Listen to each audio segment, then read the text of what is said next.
Hello, everyone. Thank you so much for being here. I hope you're watching live, but if you're watching the replay, hello to you as well. Thanks for joining us for another live stream. My name is Natalia Hansen from Humane Canada Summit for Animals. This is the largest, the biggest, the boldest, and should I say the best conference for the animal welfare, animal sheltering, and animal advocacy sectors in our country. And guess what? I have a very important announcement to make today. You see it right here on the screen. We are sold out for the first time in 12 years of this conference. We are officially sold out. So, thank you to everybody who registered. We can't wait to see you in April. And for those of you who did not get a chance to register, well, don't worry, there will be next time in 2026. We will announce the location for 2026 at the end of April, so stay tuned. But remember, we always go to a different Canadian city. This year, we're going to Montreal, April 27th, 28th, and 29th. So I still encourage you to watch this, even if you're not coming. You get a sneak peek at the type of sessions and the types of speakers that we get at the Summit for Animals year after year. Today, I'm very excited to chat with the amazing Dr. Azalia Boyd, who is joining us from the United States. She's waiting in the wings, but let me tell you about her first. Dr. Boyd is a veterinarian, educator, empathy activist, conference speaker, podcast host, and mentor, known for her leadership in equitable veterinary care, diversity initiatives, and community engagement.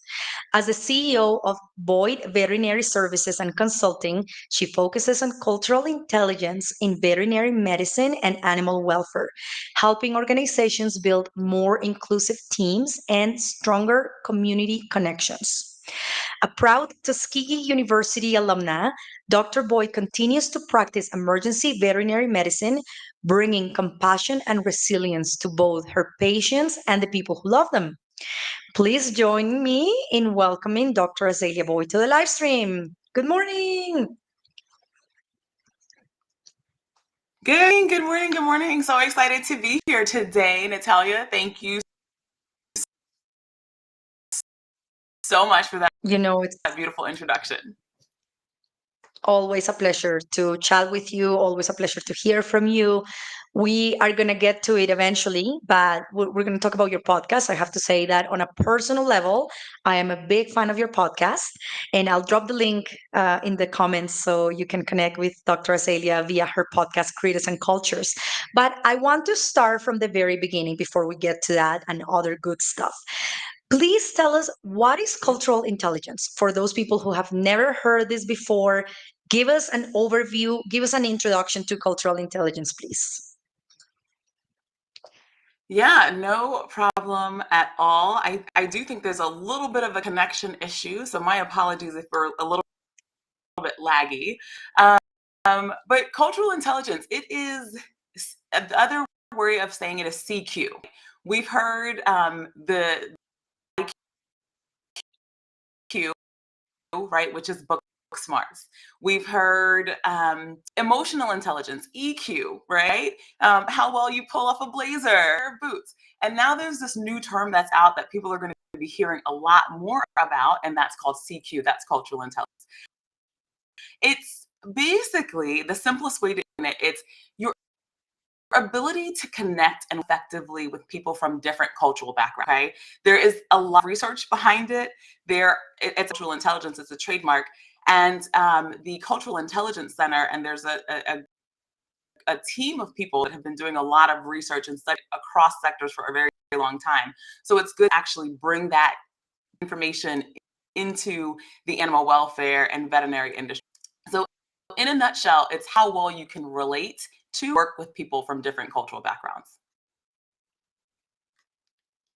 Thank you. Thank you. And appreciate that you explained that so well and so specific. I like that. I want to highlight a comment from LinkedIn that says Dr. Boyd rocks. So you've got your fans shouting out and rooting for you. And absolutely, we agree.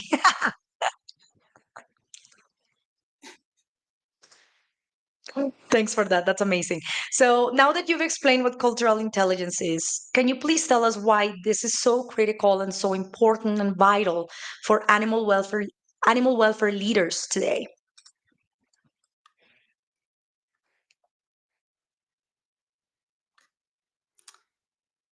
Yeah. Um, so I do want to go back and just, without giving too much information about the session, right? I do want people to understand what culture is, because then we can say, okay, why is this important for animal welfare? When people hear the word culture, often they first think of ethnicity. And that makes sense, right? Because ethnicity does play a Mm. significant role in shaping cultural identity. It's an undeniable, you know, part of how we experience the world. At the same time, culture goes beyond just race or nationality. It's elements of how we experience the world, right? It's our values, it's our behaviors, it's our beliefs. It's how we make meaning of our experiences, no matter our background. Yes, when we talk about race and nationality, those are deeply tied to bias, prejudice, discrimination, and we can get into that as we get deeper into the training. But we essentially all have culture. How I like to think about it is, and many people use the iceberg to describe culture. And I used to be a park ranger in Alaska. I don't know if I've ever told you that before, but I've seen some of the most beautiful icebergs up close. They are right. Think about a big iceberg, you're looking at it. What many people don't know is that you're only on average seeing about 10% of that iceberg that's above water. Everything else, the Wow. other 90%, is hidden beneath the surface. And that's why culture is actually it's used when well, iceberg is actually used when we're talking about culture. 10% is visible, those things like language and clothing and food. Then the other 90%, those beliefs, those values, those communication styles, power dynamics, concepts of time, right? Um, all of those things drive behavior, but they aren't always immediately obvious. So when we think about how do we apply that to animal welfare leaders, right? We're all in every sector, especially in animal welfare, we're trying to solve complex problems. And so, what are the problems that Mm. we're trying to solve? Shelters are overcrowded, right? Animals are getting euthanized every day. I actually worked an emergency shift last night, and the animal control officer came in and said, our veterinarian had to go out, or whatever their internal industry problems were going on inside their org. And so they brought 5 animals over just for euthanasia, right? And Oh. so yeah, it's heartbreaking. And so these are problems that we're trying to solve. These are problems that even in veterinary medicine, access to veterinary care, right? We're trying to see how can we get more people to get access to veterinary care. A lot of these things are things that we've been talking about for a while. They're more surface now with social media and everyone having dialogue, which is great. But the question is why? And although the solutions are going to be multifactorial, I do believe that a key missing link is the connection with the people that we work with, is the connection with Mm. community members, industry partners. So for me, when we talk about cultural intelligence, I think about connection and how we're going to connect. One of the biggest things that I get specifically from animal welfare leaders is how do we build trust with the communities that we serve, right? Or that communities that we partner Mm. with. And honestly, cultural intelligence for me is the missing link, right? If you are Mm. not able to connect with people from different cultural backgrounds, and remember that iceberg, that 90% that we can't see, it's actually a skill. Cultural intelligence is a skill.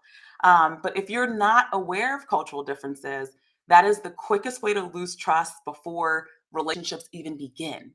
And trust is so much of what is needed to have everybody that's working on solving that problem um, work together for that shared goal.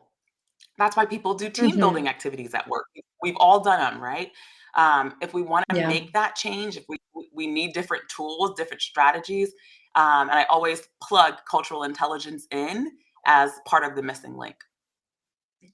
Yes. Wow. I love that. Thank you for going in a little bit more in depth. And thank you so much for Yeah. highlighting that culture doesn't necessarily mean ethnicity because For example, I know your background is Jamaican and Trinidadian, but you were born in the States, right? I'm Colombian, born and raised in Colombia, but I lived in Canada continuously for about 12 years. And there are certain things that are now embedded in me from Canadian culture, even though I didn't grow up there as a child.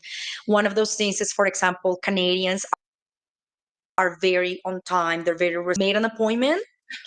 I am going to be there 5 or 10 minutes before. Unfortunately, that's not the same case for Colombians. And I'm in Colombia with that Canadianized version of appointments, time, etc. And sometimes I get frustrated and I have to remember, okay, but that's how Colombians do it. And clearly they've been able to thrive being on time, but there's a little bit of Canadian culture that's now embedded in me. So thank you so much for making a point of that. Culture doesn't necessarily mean ethnicity. Thank you. Yeah, no, absolutely. And I do think, right, the same thing, right? Caribbean culture, that what you just mentioned is an aspect of understanding cultural intelligence. It's called time orientation. And so, like you said, Canadians have a certain time orientation, and people from other backgrounds, Caribbeans, Colombians, different time orientation. So I'm right there with you when it comes to understanding that time. I'm not always the best on time, but working on it and getting better. Don't worry, me too. I think being in Canada for so many years really helped me be more mindful of being on time. And then I come to Colombia and I'm like, oh, right, never mind. Right, right. But yeah, thank you. So those little nuances that happen every single day. Yeah. So, something else that I wanted to show, and again, for anyone who's watching, whether live or watching the replay, the goal of these live streams is to give viewers a sneak peek into and speakers that they can encounter at Humane Canada Summit for Animals. So, this is a very condensed version of what your session will be. We don't want to give too much away, and also we don't have the time, Yeah. right? Like, this is just a quick sneak peek. So, without giving too much away in what you're going to present at the Summit for Animals in Montreal, can you share a real world example where cultural intelligence made a significant impact in an animal welfare setting? Absolutely, absolutely. I There are many. I'll choose one because you're the host today, and I want to kind of use the example of when I went on your sterilization campaign in Colombia, if that's okay. Of course. Okay, okay. Yeah, so you have Columbia animals, right? And it was literally one of the most impactful experiences. So kudos to you for doing what you do. Thank you for creating that space. But what you do and what your organization does was exactly where cultural intelligence does come into play, right? We went out for a sterilization campaign into a community that your volunteers really didn't know anything about or much about. And you also had volunteers from all over. So you had volunteers from North America, Latin America, Europe, all bringing different languages, different beliefs, communication styles, and their perspectives on animal welfare. So you get that kind of diversity without cultural intelligence, and it could easily turn into confusion, frustration, offending one another, right? But what we did at your campaign, and I'm not plugging myself in, but I'm plugging myself in here. You allowed me to use this group to do a cultural intelligence masterclass, right? Which do think set the tone from day one on how we were going to interact and relate and connect with each other, coming from everywhere and all different backgrounds, and then connect with the community that we were actually going into. So from day one, right, we're not here to save anyone. We're not here because we have more resources or credentials. We're here to work with the community, to listen, to learn, to show respect for their knowledge and their lived experiences. So we went from being authoritative to maybe a little bit of humility, right? And that allowed us to connect Mm. with this in a way that actually felt genuine. And that's the feedback that I received, where without that knowledge, you're going into communities and you're judging and you're carrying your own lens and your own way of seeing things. And so we were very intentional about not making sure that the community didn't feel judged. didn't go around as tourists just taking pictures of people and their animals as if they're props for our social media, right? We made sure that the Yeah. community felt seen and that valued. So I hope that Yeah. in a short answer, I can really go into it more. But really, that example, even it applies over there internationally to Colombia, but also here. So whether you're in a shelter, a clinic, whether you're, in your own city, you're working with people from different cultural backgrounds, and you're most definitely partnering and serving communities that have different cultural norms and relationships than you do. And so you just have to have that knowledge where things can get done. And because we had that knowledge, the campaign was definitely a success. Thank you. Thanks for sharing that example. That is the perfect example, I think. And for instance, in some US or Canadian cities, especially the bigger metropolis, let's say Toronto, New York City, maybe Atlanta as well, where you are, Montreal, Vancouver, where there is so much more diversity, it's so important to know how to communicate with these different demographics and know that, again, if you're a shelter or if you're the cat is here, or if you are in veterinary medicine, you will get clients most likely who are of diverse backgrounds. I Yeah. remember I used to work at a veterinary clinic because I started my career as a veterinary assistant. And there was a client, I'm still friends with her on social media, and she was from she is, sorry, from El Salvador, and she brought in her doggy. Her English wasn't very good. They called me to help translate during the appointment, and she was so grateful. I remember me walking, not to say that I was like, oh, the hero and the savior, no, but I remember walking into the room and greeting her in Spanish. She felt so relieved because she was able to Yeah. explain what was wrong with her dog to the vet. And to this date, we're friends. Like I said on social media, her dog sadly passed away recently, 15 years old though, so lived a happy life. Sorry, the cat just decided to join the live stream, but hey, we're in a perfect Yeah, no, setting for he's that. So don't bite me. Don't bite me. Okay, no, so that's perfect. Thank you. And I want to take a moment here to highlight your podcast because in your podcast, Creatives and Cultures, you specifically talk about this. You talk about the diversity, you talk about the bridging of cultures, animal welfare, vet medicine. So, can you talk a little bit more about your podcast? Where can people find you? And please give our viewers a sneak peek at what we are doing between Humane Canada Summit for Animals and the Creators and Cultures podcast. Yeah, I am. Thank you for allowing me to have this space. I am super excited about Humane Canada. But to go on the Critters and Cultures podcast, yes, you guys can find the Critters and Cultures podcast on YouTube. I'm also on Apple Podcast and on Spotify. You just type in Critters and Cultures and it should pop up. But really, the Critters and Cultures is kind of like a baby. It's like a baby project, right? We started the first season toward the end of last year.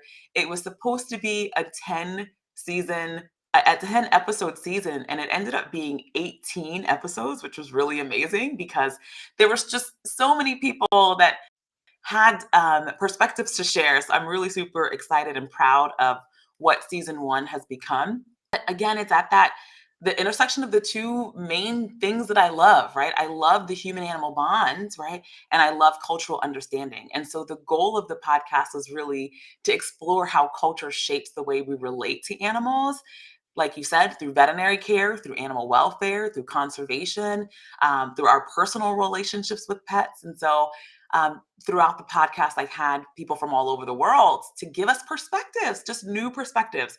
Um, a gentleman from Pakistan, a gentleman from Saudi Arabia, Mhm. Colombia. You happen to be on the podcast. We're so grateful to have you as a guest. And then people from different areas of their work. So veterinarians, animal control officers, activists, trainers. So people that are doing the work because we're really all working, but we're doing it in different cultural contexts. And sometimes we can learn so much from just listening and asking the right questions. So we dive into a lot of those great stories. Now, at Humane Canada, I am super excited to say that we will be doing live streaming from the Humane Canada event. So there are a few, we won't say who just yet, but there are a few speakers that will be joining and presenting live on the event. So we will go live with Humane Canada, and that hopefully will give everyone a sneak peek, more of a sneak peek into the people, the attendees, the topics, and just another opportunity for learning and growing together. Yay! Thank you. Yay! That's right. We are going to have a partnership if we Human Yeah. Canada Summit for Animals and the Creators and Cultures podcast and some of our speakers. This is the first time that we are doing live podcast recordings at the conference, so it's going to be very exciting. And the cool thing is that you are going to be recording this in a public setting. Walking by, they may be like, "Oh, what are they doing over there?" So it's really cool. And personally, I'm a big fan of podcasts because I like to listen to them while I'm on the go, while I'm washing my dishes, while I'm walking my dogs, what have you. So I highly encourage you to look up the Creators and Cultures podcast on your favorite platform. And what I like as well, Dr. Azalia, is that, well, you have a variety of speakers, like you said, people from animal care, you've had also from other cultures, but they're short and sweet. Sometimes I want to listen to a podcast and I look at it and I'm like, 2 hours? Oh my gosh, that's such a big time commitment. Your episodes are Yes, like 30 minutes. Boom, short and sweet, yes. plug in, listen on the go, and you're good to go.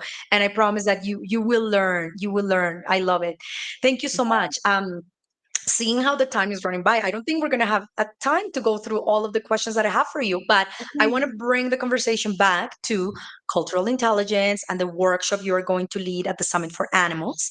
Yeah. And I would like for you to speak a little bit on some of the common challenges that organizations face when trying to build more inclusive and culturally aware teams.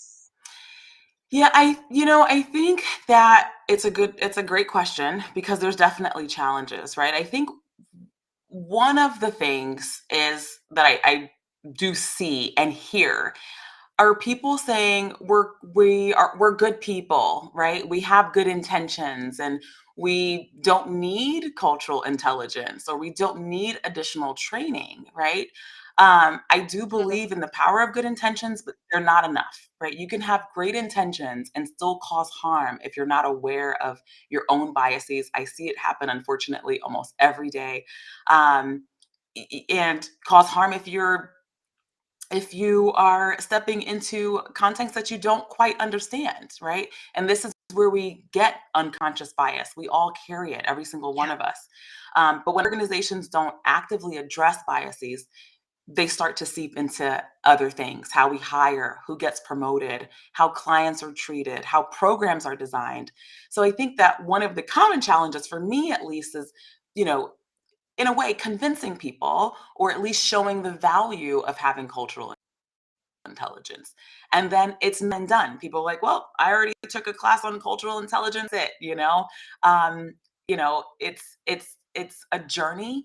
It's a daily practice, and it takes time for the knowledge that you learn with cultural intelligence to be essentially threaded, woven into how you hire, how you lead, and how you show up in community Mm. spaces. And so that's another thing. And then people are also uncomfortable. That's probably like the three big things. The third one is just the fear of discomfort. People get nervous talking about the word culture, like, uh-oh, know, Mm. um, Yeah.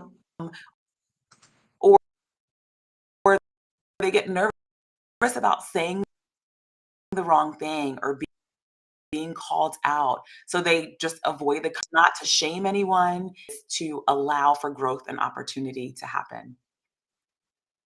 Yeah. So Thank yeah, you. those are my three big ones. Yeah. Thank you. I want to highlight a comment. I think you're also seeing it on your screen. I don't know the name because it doesn't come up. So it says, I really appreciate your perspective on cultural intelligence, working with communities rather than imposing knowledge that might be seen as superior just because we have more resources. To move beyond the savior mindset and create real lasting impact. The approach taken in the Columbia Sterilization Mission is a great example of ethical, community driven animal welfare. Thank you for highlighting this. So I wanted to show that comment Yeah. directed at you. Thank you. Yeah. Thank you.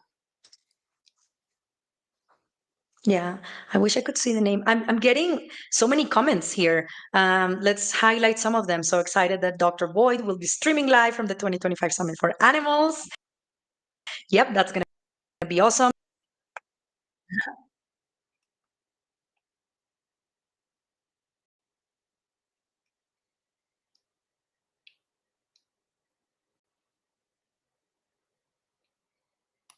Uh-oh.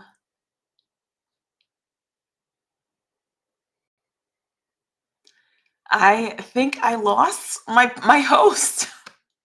You- Well, it says that I am still live. So if indeed I am, and I just lost my host for a second, I appreciate everyone um, for jumping in on this call, and definitely appreciate everyone for learning more about cultural intelligence. I am certainly looking forward to connecting with the audience and everything. Let's just see here. Maybe this is my host.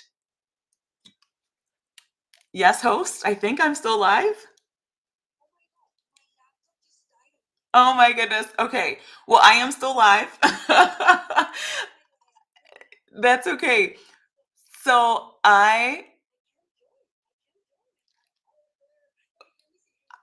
okay. So, which is, this is what happens when you do things live, right? And I'm like, is this just me? She said that her laptop, something happened there, so she'll be trying to join in just a second. But truly, if there's questions, I'd be happy to answer any questions. If you guys aren't able to come to Montreal this year, please consider Humane Canada for next year. I also had the opportunity on the program committee with just looking at the amount of people that actually, and the topics that came in through the program committee. There's a wealth of knowledge. There is a wealth of knowledge, diverse talents, new perspectives. Everyone's talking about ways to be innovative. And so I'm super, super excited to just connect with the individuals and the presenters. So, oh my gosh, yes, I'm still live. Listen, well, I am winging it right now. Okay. Now it's time for me to be the host again. But definitely appreciate everyone. I'm going to give Natalia just maybe a couple of more seconds before I disconnect in case she wanted to say anything else. Thank you so much, you guys. Sorry about the connection issues. And yeah, I guess I will see everyone. If anyone is interested and wants to, and it's going to be in Canada, and you guys actually want to be on the live, please let Natalia know. And I look forward to seeing everyone there. I do have one announcement. I'm doing this plug for Natalia. The conference is currently now sold out. So it's the first time in 12 years that the conference is 100% sold out. So unfortunately, if you haven't gotten your tickets yet, you'll have to join next year. But this is a huge, huge accomplishment for Humane Canada, and super excited to see everyone there at the conference. All right. Have a great day, everyone.